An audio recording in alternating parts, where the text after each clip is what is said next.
Cooking కబుర్లకి స్వాగతం సుస్వాగతం. ఈరోజు మనం ఫ్రెష్‌గా ఇంట్లో స్ట్రాబెర్రీ మిల్క్ షేక్ ఎలా తయారు చేసుకోవాలో చూద్దాం. ఇది చాలా సింపుల్ రెసిపీ అండి. 2 ఇంగ్రీడియెంట్స్‌తో మనం తయారు చేసుకోవచ్చు. అదే బయట కొంటే ఎక్కువ షుగర్ ఏసేస్తారు అండ్ అది అన్‌హెల్తీగా ఉంటుంది. మనం ఇంకా ఆలస్యం చేయకుండా ఈ మిల్క్ షేక్ ఎలా తయారు చేయాలో చూద్దాం.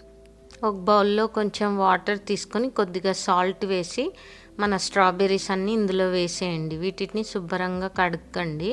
దాని మీద ఉన్న డస్ట్ అంతా పోయిన తర్వాత మనం ఇలా ఈ కొమ్మ ఉంది కదా, స్టెమ్ పార్ట్ కట్ చేసేసేయండి. కట్ చేసి స్ట్రాబెర్రీని 2 ముక్కలుగా కట్ చేసుకోండి. మీకు కావాలంటే ఇంకా కొద్దిగా చిన్నగా అయినా కట్ చేసుకోవచ్చు. నేను ఇక్కడ 2 ముక్కలుగా కట్ చేశాను.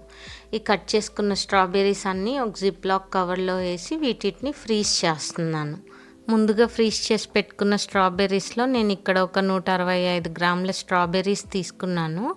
ఈ ఫ్రీజ్ చేయడం వల్ల మన స్ట్రాబెర్రీ మిల్క్ షేక్ చాలా థిక్‌గా క్రీమీగా వస్తుంది. అందుకనేసి మనం ఫ్రీజ్ చేసాము.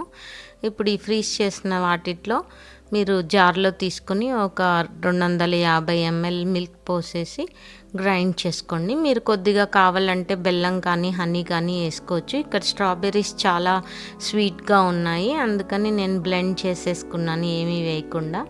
యమ్మీ స్ట్రాబెర్రీ మిల్క్ షేక్ రెడీ అయిపోయింది.